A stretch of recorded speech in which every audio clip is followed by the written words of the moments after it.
Badan Pengelola Investasi BPI Danantara menargetkan perampingan jumlah BUMN rampung 2020 ini melalui skema merger maupun likuidasi tanpa PHK. COO Danantara, Doni Oskaria, menyatakan konsolidasi dilakukan untuk meningkatkan efisiensi, memperbaiki tata kelola, serta mendorong kenaikan laba dan kapitalisasi perusahaan. Karyawan BUMN yang terdampak akan diserap ke entitas hasil merger. Sementara sektor-sektor dengan banyak perusahaan sejenis, seperti asuransi menjadi prioritas penataan agar lebih ramping dan kompetitif. Pemirsa, Chief Investment Officer Danantara Indonesia Pandu Syahrir menegaskan Danantara secara rutin melakukan pembelian saham di Bursa Efek Indonesia. Saham yang dibeli tidak hanya saham BUMN tetapi juga saham emiten lain yang memiliki fundamental kuat. Badan Pengelola Investasi Danantara Indonesia menyatakan hingga saat ini terus melakukan akumulasi saham di Bursa Efek Indonesia sebagai bagian dari strategi investasi jangka panjang. Chief Investment Officer BP Danantara Indonesia Pandu Syahrir menjelaskan saham yang dibeli tidak terbatas pada saham badan usaha milik negara. Danantara juga mempertimbangkan saham perusahaan swasta yang memiliki fundamental kuat, valuasi menarik, serta tingkat likuiditas yang memadai. Kendati demikian, Pandu Syahrir tidak mengungkapkan secara rinci besaran nilai investasi maupun daftar emiten yang telah dikumpulkan oleh Danantara di pasar modal Indonesia. Jadi kita tuh nggak milih-milih gitu, kita lihat saham fundamental, bukan berarti hanya saham BUMN. Saham private juga perusahaan-perusahaan kan banyak yang bagus-bagus. Pandu menambahkan selain berinvestasi di pasar modal Indonesia, BP Danantara Indonesia saat ini juga tengah memberikan dukungan terhadap rencana demutualisasi Bursa Efek Indonesia. Langkah ini diyakini dapat memperkuat struktur dan daya saing institusi pasar modal nasional. Demutualisasi dinilai dapat meningkatkan profesionalisme dan transparansi tata kelola bursa, seperti yang telah diterapkan di Bursa Efek Hong Kong, Singapura, dan Malaysia.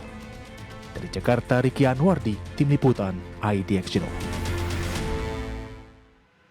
Emiten telekomunikasi PT Indosat Tbk sukses membukukan kinerja positif sepanjang tahun 2025 dengan raihan laba bersih mencapai 5,5 triliun rupiah. Pertumbuhan laba sebesar 12% ini didorong oleh strategi efisiensi biaya operasional serta peningkatan pendapatan rata-rata per pengguna. PT Indosat Tbk melaporkan pertumbuhan laba bersih yang signifikan sepanjang tahun 2025 menjadi 5,5 triliun rupiah, naik dari 4,9 triliun rupiah pada tahun sebelumnya.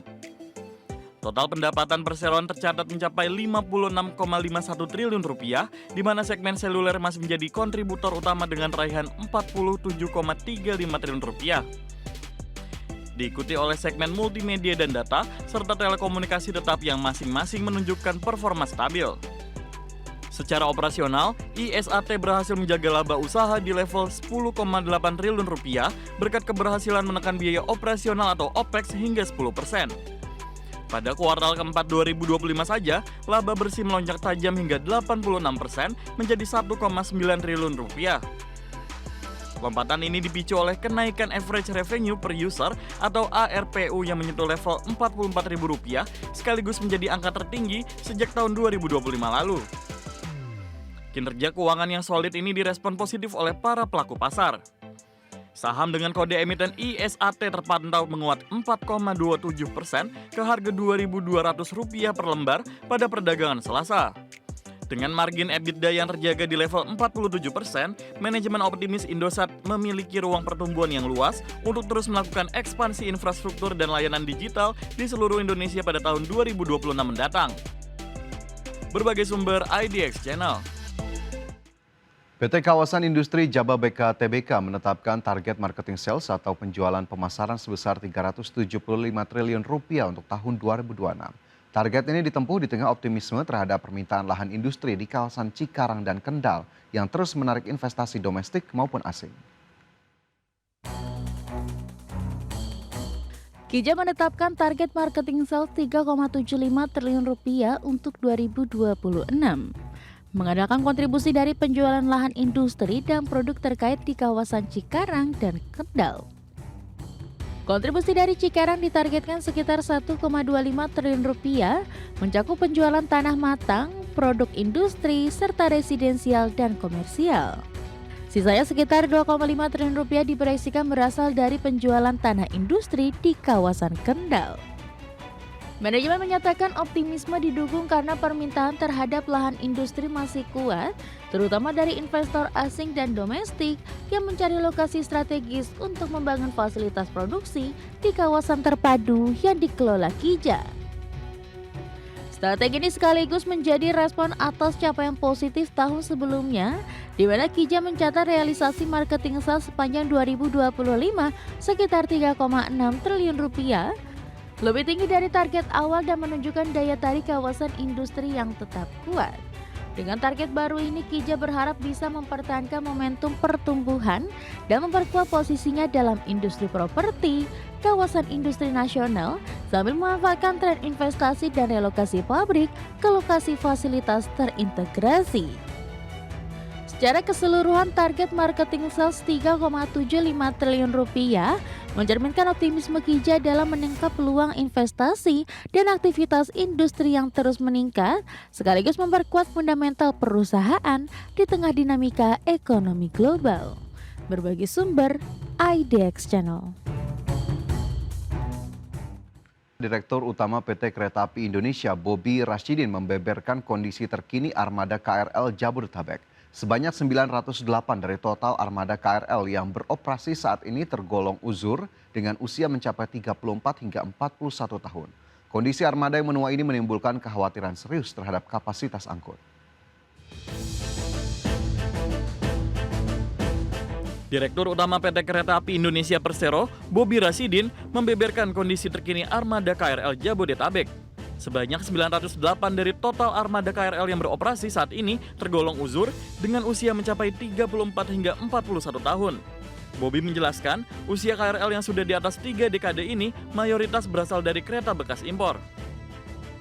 Sebagai perbandingan, KAI baru mengoperasikan 180 unit kereta baru.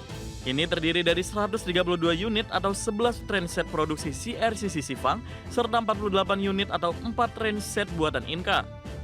Kondisi armada yang menua ini menimbulkan kekhawatiran serius terhadap kapasitas angkut. Bobi memproyeksikan, tanpa pengadaan sarana baru, lonjakan penumpang bisa mencapai 630% pada tahun 2030. Perlu digarisbawahi pada saat ini, satu gerbong pada peak hour itu penumpangnya sekitar 300 orang, Pak. Jadi kalau kita lihat ukuran gerbong itu adalah sekitar 3 kali 20 meter, 60 meter persegi. Kalau dibagi dengan 300 berarti 1 meter persegi itu ditempati oleh 5 orang pada saat ini. Ini menggambarkan kondisi kepadatan penumpang pada KRL di stasiun yang mengakibatkan penurunan tingkat kenyamanan penumpang dan peningkatan risiko terhadap keamanan penumpang. Bobi menambahkan, kepadatan penumpang pada jam sibuk atau peak hour sudah berada pada level mengkhawatirkan. Dalam satu gerbong KRL, jumlah penumpang bisa mencapai sekitar 300 orang. Tim Liputan IDX Channel. PT Pelayaran Nasional Indonesia atau PELNI menggunakan penyertaan modal negara untuk membeli 3 unit kapal senilai 4,5 triliun rupiah. Ketiga kapal yang akan diganti tersebut telah berusia 40 tahun dengan rute kapal melayani masyarakat Indonesia Tengah dan Indonesia Timur. PT Pelayaran Nasional Indonesia Persero atau PELNI menggunakan penyertaan modal negara untuk membeli 3 unit kapal senilai 4,5 triliun rupiah. Direktur Utama PT PELNI Triandayani merinci senilai 1,5 triliun berasal dari PMN 2024 untuk uang muka pengadaan 3 unit kapal penumpang, kemudian 2,5 triliun berasal dari PMN 2025 untuk pelunasan pengadaan 3 unit kapal penumpang atas PMN 2024, dan 500 miliar rupiah berasal dari dana internal. Adapun rencana penggunaan PMN ini adalah untuk mengganti 3 unit kapal yang masing-masing kami asumsikan sebesar 1,5 triliun, sehingga totalnya adalah 4,5 triliun. Tri menambahkan ketiga kapal yang akan diganti telah berusia 40 tahun dan ketiga rute kapal tersebut melayani masyarakat Indonesia Tengah dan Indonesia Timur. Tim Liputan IDX Channel.